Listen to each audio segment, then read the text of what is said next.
Isha chekakra. Ba nyame ado bibia da na akon bibia boko. See we Africa so an empatem. Say we Africa Central region say or Greater Accra, Greater Accra say.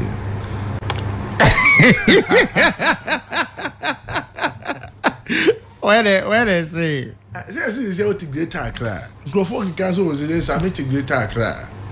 Difference better will. Oh, say see something you to din. Ti o we be a Central region. We have a Greater Accra region. But then can you near na with Central region. And then with Greater Accra region. Met in between. I want to try in between. Oh, met in between. See no so ya de Seattle. On say see. Raise that toe boot no over Central region. Who are toe boot nechi and I want him the way. Me when him kakra. On the reason why my betna in between here say on say there are times there are emergencies bia on my friend so was say me call represent to be media so and be bia na me take aso no na me say was Central region now back Greater Accra na che na sa kwan so traffic near the ade enti na me santi inside enti bi o ma bedu na yes time ko let's obe free work ra bedu kwan ho no na time ko nti I was say me try between nti metimi akọ constituency akobo papapa oho metimi aba Accra nso nsa abebo papapa oh okay nti say what is important read me na what between Kaswadi Accra well oh the way I ka asem no ahwe obi be misinterpreting the say oh ebia misika aba enso mai pacho nanto basi en kan no na to Central region meboa mete Kaswa and they would to Greater Accra region meboa in between Kaswa and Accra dabio Greater Accra and Central oti region there on the Kaswa Mbokra no ya kan just say Central me pacho enye say obi na kan wo ho dey sia na to to be say sia no yin fa na wogina okay mete Accra mo enu anu atwa so asanye komo kazie bia ye bibi oh asemu na o chama o chama ne jaro ne chama janzo de ne hu pa o chama jaro ahonde o pa o chama ne jare sure recently na no kwa probo within all the wards within Kaswa asek until Bwejuma pa at least he's still keeping the spirit of grassroots no alive on the mostly no say party neighbor power say na there is agitation of employment minya hwene so you need to have a leader at the end of the day no obetimia engage the grassroots the members no to make sure say their spirit is still alive. But chama de me oni me nanti ye kura. Oh what then? Chama de me nanti ye. Oh my catch my friend no catch also on frona. Oni me nanti. Oh what's in catch? Oni me nanti ye. Oh but he's doing a fantastic job. I think say it is one way to go. Not say like ye betwea bia ye beto abafe na okwa probo dabi at least okọ grounds na uti omusu na woso ekwan a obeso betimi afa so dia boa branch executives ne ward executives no I think say boa so for that aspect there oya the pan and I think say Kaswa be krabehwe when it comes to holding the lives of the spirit of grassroots now alive now. I think say he is doing a fantastic job.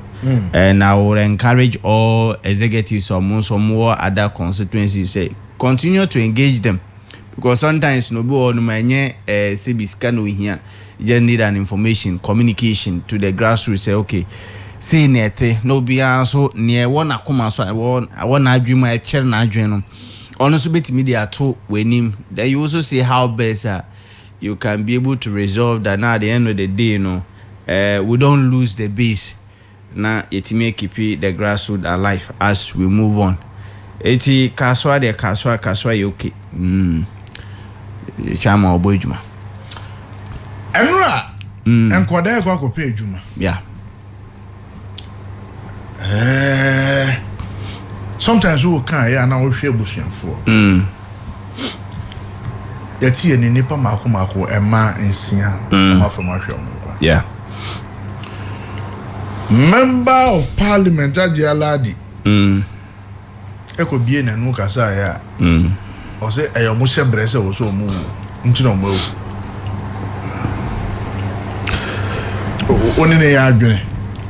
Rapeyi mame fa akwenya we so na anope mame nchia Honorable Broja Jemfi, Deputy Defense Minister, na minchia me brapenyi Abdullahi Alhassan na ya boss Honorable Sami Jemfi. To be frankly speaking, me enra me nyane ntie about the unfortunate incident na see no. But Mamifa assembly entry quickly. Enra, there were some letters and circulated say Broja Jemfi resignation letter it is not true. Anya no kure nti enyina yenhye ne sosa. That letter was circulating before we sending me. When I saw the letter I knew that it was fake, it wasn't true. But I think that they've clarified and said it wasn't true. Anya no kure on resigning. Yes. Enti me nyane ntie na me call social media and I saw the news and added me yemu shame na awusi gu me because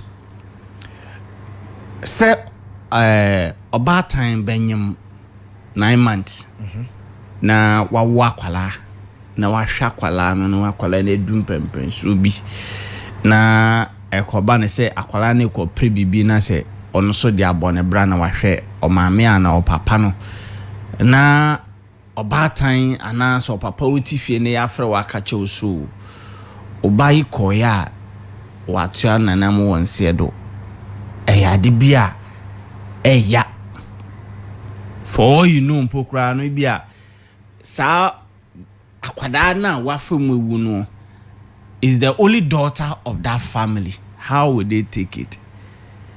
Yeah. Enti na me ade ba kwa ba metrim was say was here find ways and means going forward no ye be hu how your body selection in asefo no ye be ye ne esiafa na sa atoye nche ye si ensibium pertaining to near honorable kind, you see, in the minds of individual, obiani ni belief ni perceptions. So, based on where she stands, any in your kind, obini ni beya dream, obini ni lenya dream. But you see, sometimes, when families are grieved, ayana awasi ye hwe nsema ebefi enumu aba say ye arechichire ana say eye nsem bi ebefi enumu aba na awofo na aka say na ade na say nkrofo ye omu fi mu yi ase wo no eye wo de ana say bibisa enti sometimes no so bi di shefi mu a there is a way to go about it.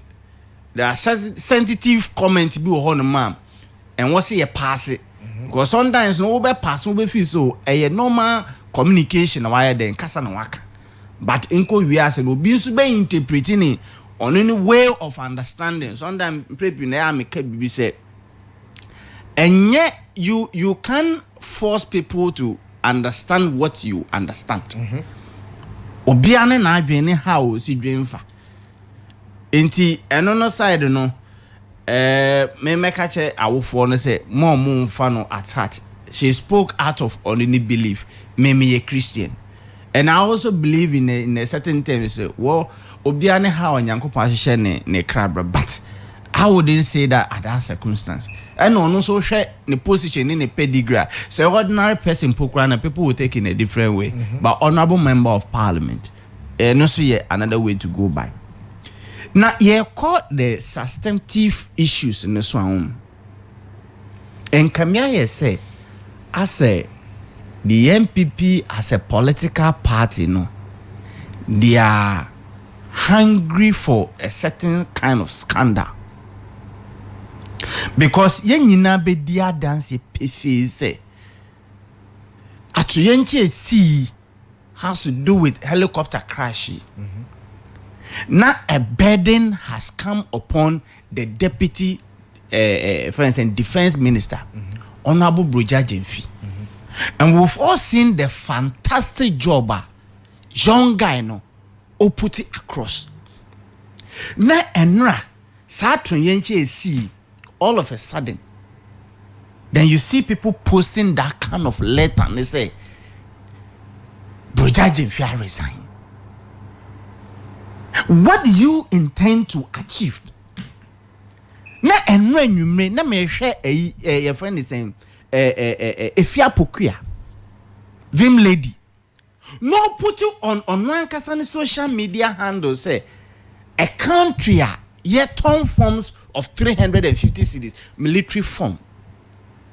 Then I ask myself say forms young boys and girls equal toy. It wasn't 350 cities. I think that she did not get the fact right. I think 200 cities below the belt and has no reasoning. Say we have a government a service that you want to render to a nation. Now ton forms. And what's the inflating the prices of the forms? Now so we're decreasing a price of 350 cities to 200 cities. Anya shimpo krano e wasi ebo abana baso. Because there's a difference of 150 cities. Anya shimpo krano inflation has decreased. But at the time now, turn that 350 cities now, I will for better trouble more you didn't complain. You are a journalist.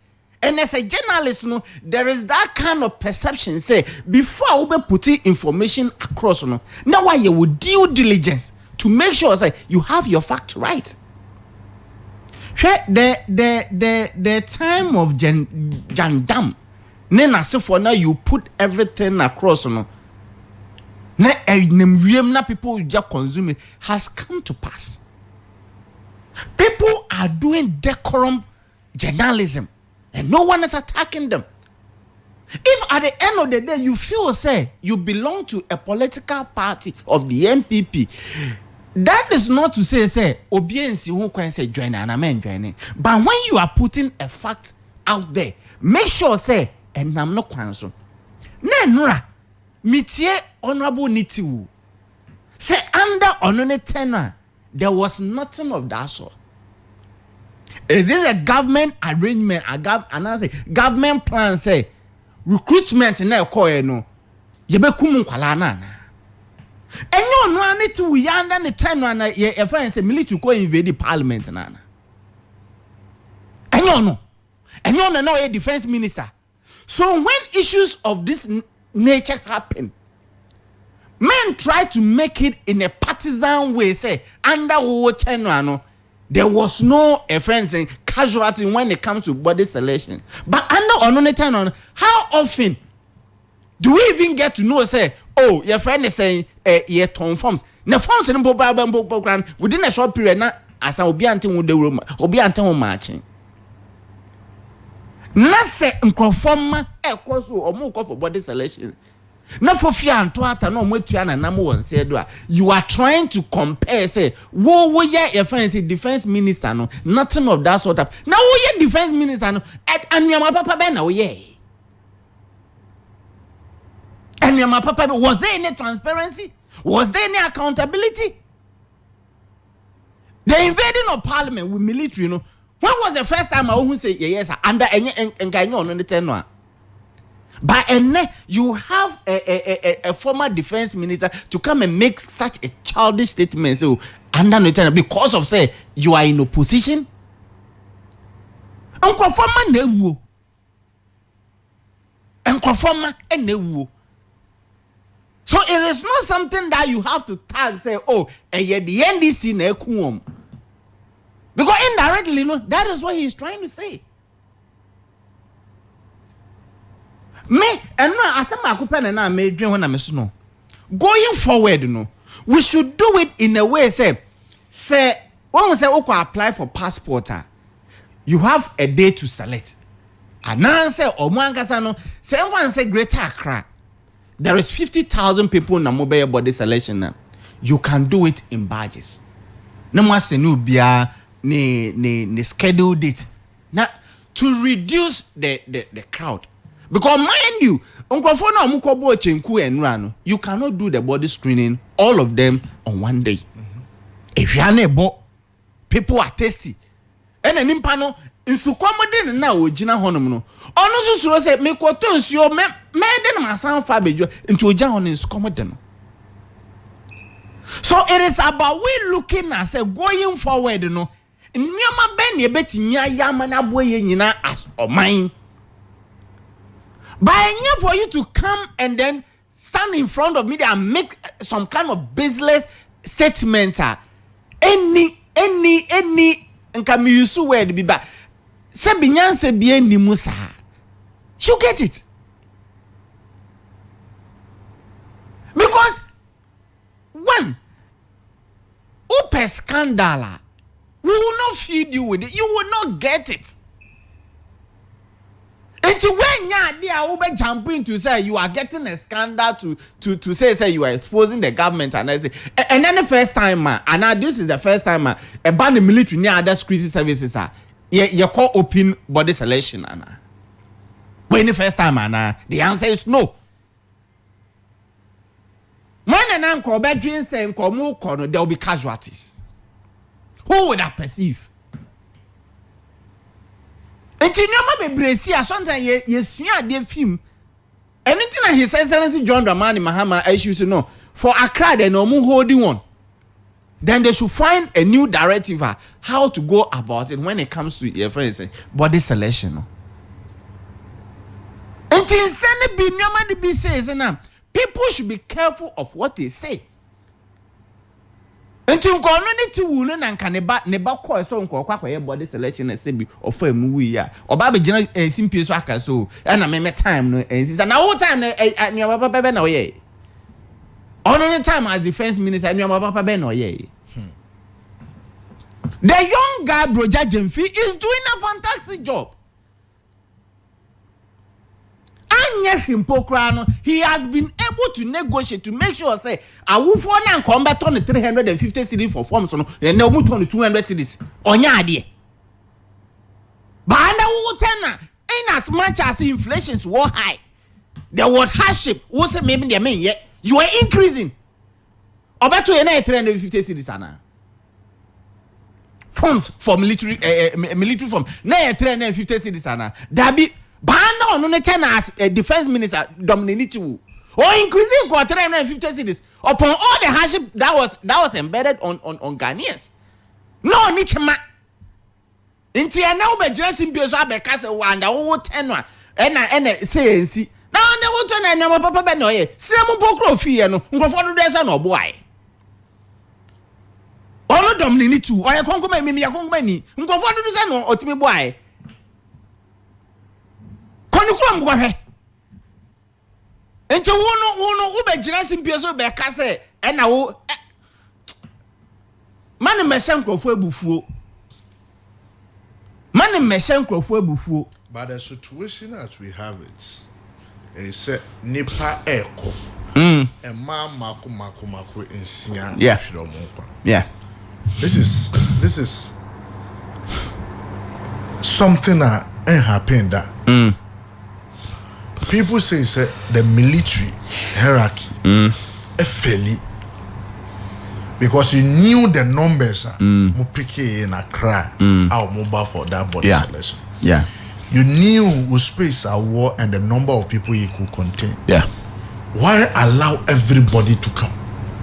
And when I understand say you be do be na military for no cry say a bon crop yes. And when a medical in car say one, it has been the norm when it comes to that open body selection. Inti what I was suggesting is say no, me share crowd in Pokra in the first place and me shame. Then I ask myself say, would you be able to do the body selection on that very day? The answer is no. And Adeba Kunsumi, there are other people at home, People are very, very adamant. Obi ohonum pa onim say or underlying illness.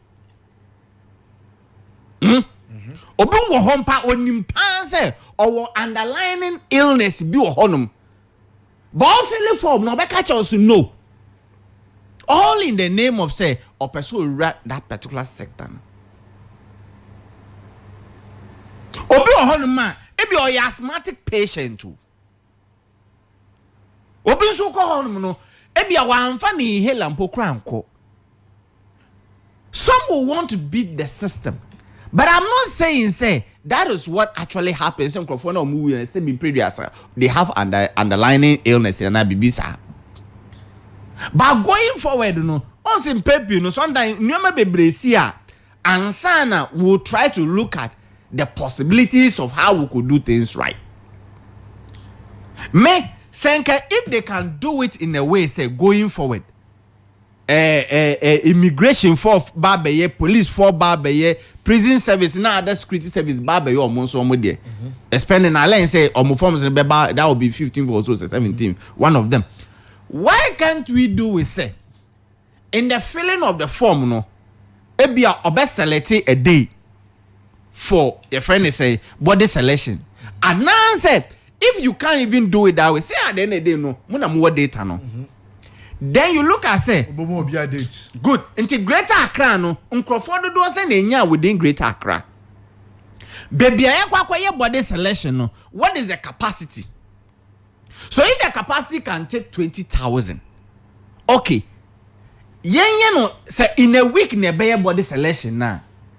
Crawford do say ne in a day, I bet maybe you are more than in a day.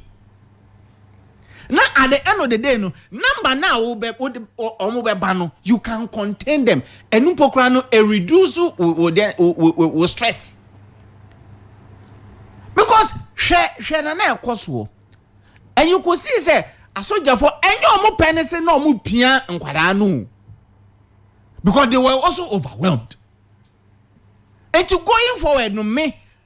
In as much as a bare body selection, they should do it in badges.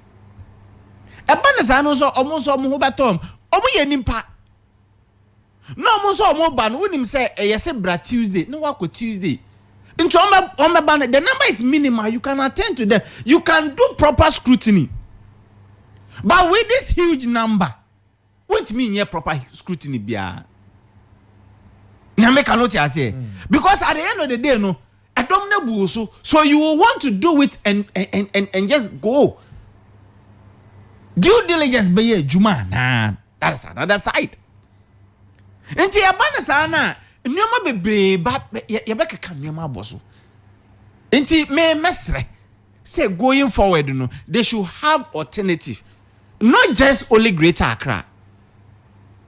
Centers no mbe regions no mbe sa body selections no. Because me sure say Eastern region omo ye. Is it an East region Baba can't Greater Accra? I don't know, but I want to believe so because in himself, baby, I need him say or the central region or the western region or the central region or the northern part of good.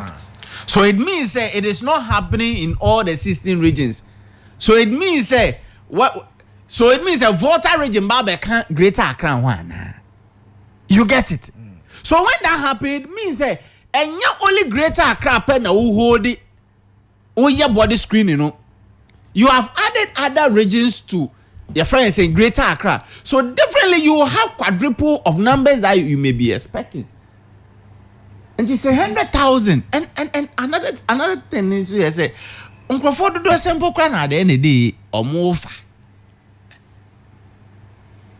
Uncle Ford do saying and Crawford do say I think that this question came up some time ago. I did home come military former catcher say some more assume some more funny pabe 500. You cannot say a ton forms I'm a pabe 500. That be sanity. Because then ebia you can have like 1,000 people. Most of them will not meet the criteria. Good. That comes in my question and I make say Ebimu will want to bypass the system. Onimpanse unqualified. Onimpanse or asthmatic patients. Onimpanse or echo. Onwenim no ho panse. Nyama A, B, C, and D no. Men qualify. But because no, my mental system never has to meet me a bypass system now. What was another thing? And to me, no, I understand their also point of view, but we should find a way out. Me normally now I can be say, hey, joining the security services is not the only way of life. And yeah, do and die affair. Try other avenues. Look at other opportunities, sir. Ubetimi I sell in that sector. And now ubetimi there are so many courses. Into me mesere me Bruno. Joining the security service is not a do and die affair. In as much as any do and die affair, no. Mesere the hierarchy of our security services. Moje applications ni wie. Na my sesi na mo humu data na. Hwe baby amukwa ye na mwankasa mumbisa mo ho se nkrofo na eba no yenkasa personal nkrofo dodo se na ebetimi de akwa betimi aso ano na adwuma no etimi aye tote. So they should do in badges. Menya sure say a gun is on the head of the security services and say you should finish this at all costs. Do it in a way ebeye smooth.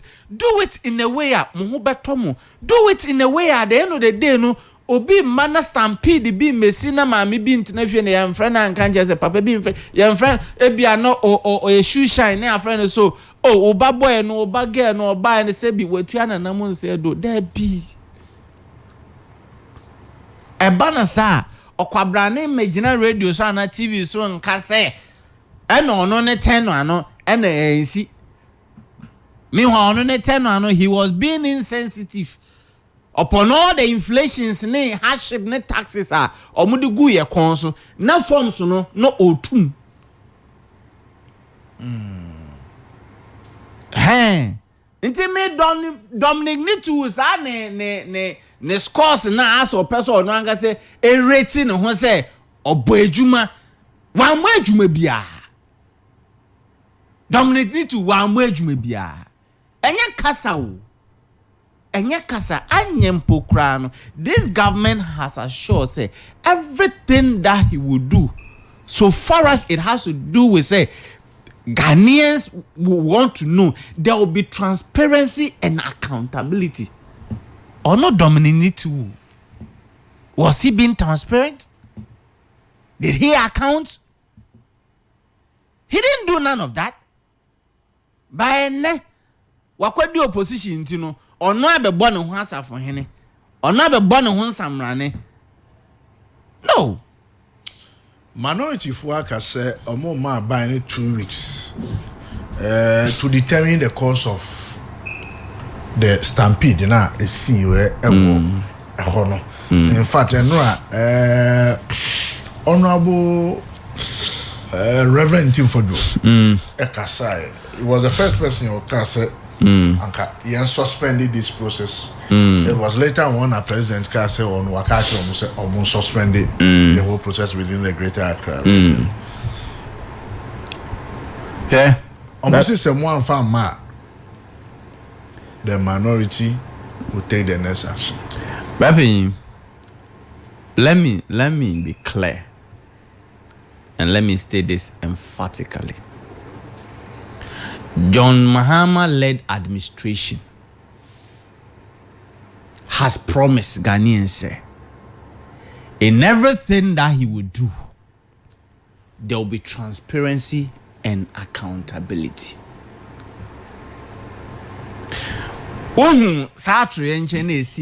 That has to do with the helicopter crash. Or Shagana for Bosse. There will be transparency in the conduct of what transpired. You see, oh yeah, anawanye. and yet recently the report in a buy. Until the minority sighting say, if say unfair report of what transpired to the stampede that led to the loss of the lives of now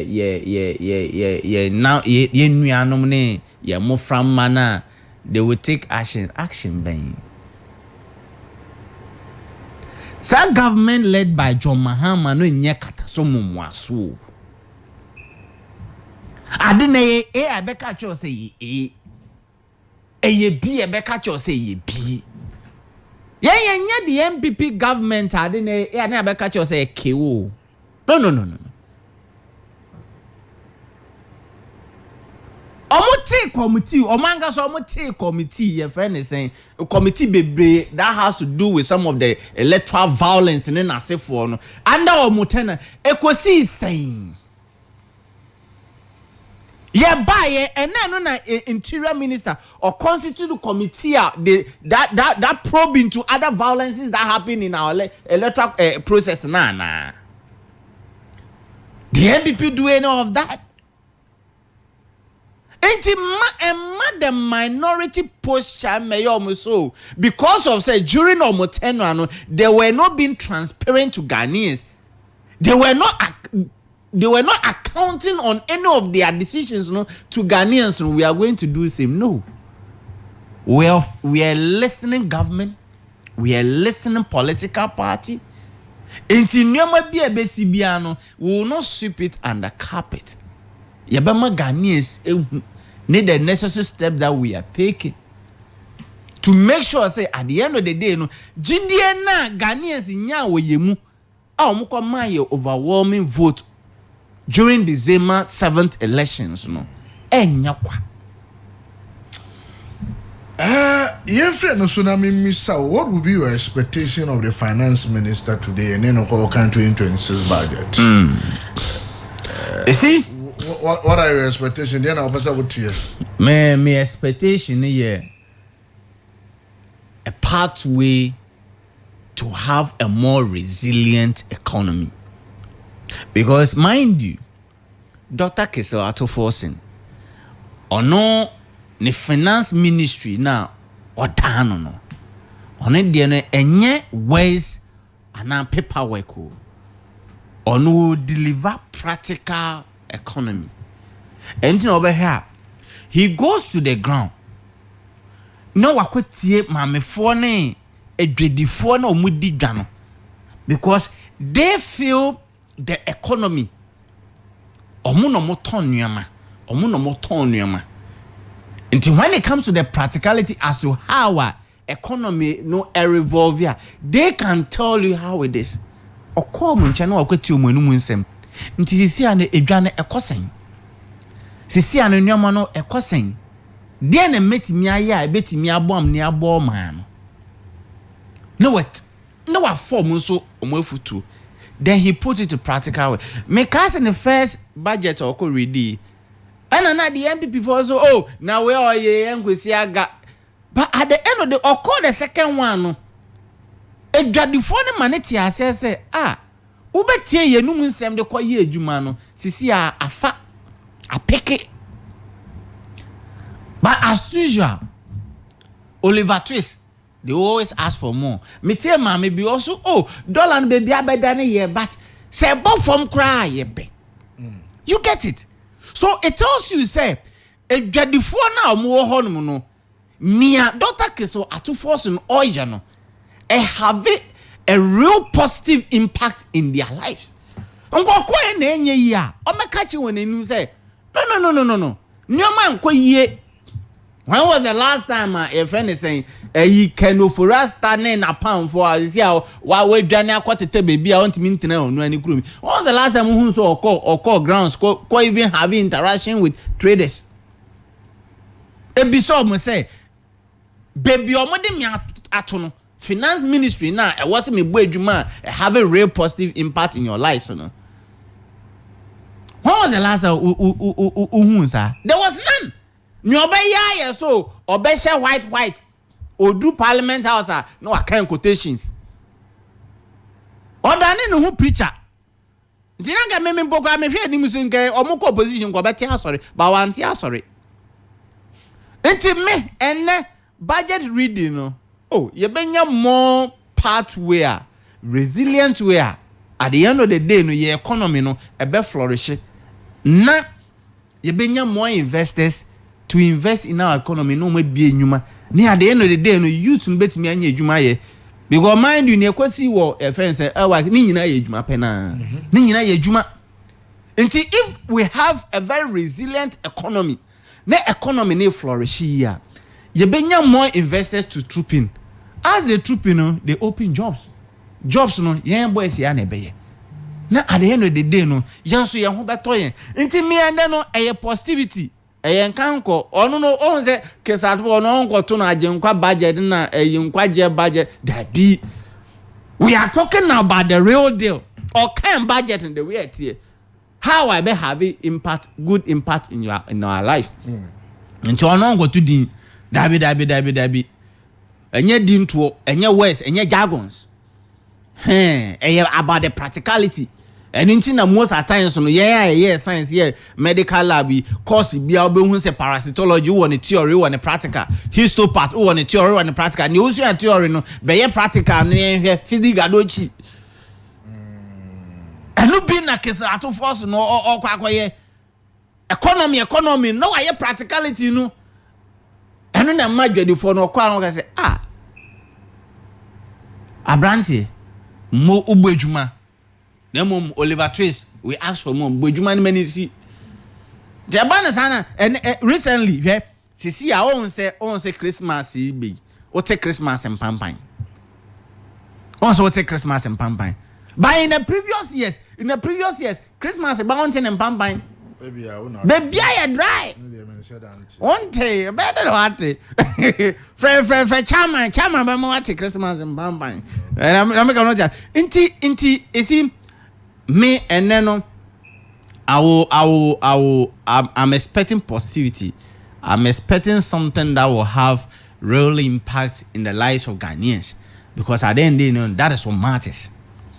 Say a bad kind books in there say a paper, but the practicality you know will definitely have on the lives of Ghanaians. You know, send into 2026 near no. Now at the end of the day no okojema. At least also crabes 1,000 200 and 500 bia obetimi ato groceries amana ye o demuma na boys and girls o mo ko boarding house ya okoto hemema ne nasefo na groceries na wetimi o man 500 obetimi ato bibiri sa na epe no sa na epe se ekono na kesra to force na mnim so obebo adwuma na obo adwuma so obeya amanasi. May I say, I say as a parliament, and you see, parliament has donated 100,000 Ghana cedis to support individuals affected at the Ghana Armed Forces recruitment stampede.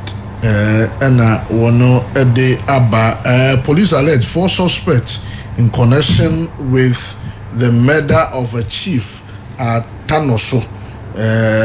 Police for saying. Is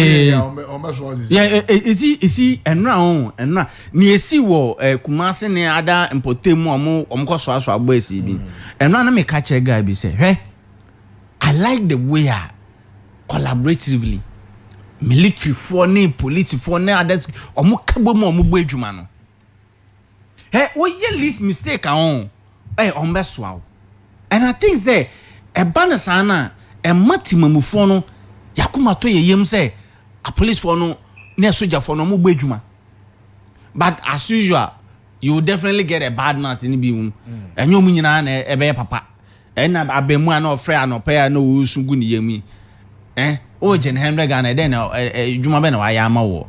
But I like the fact that so far so good no they are doing a very fantastic job.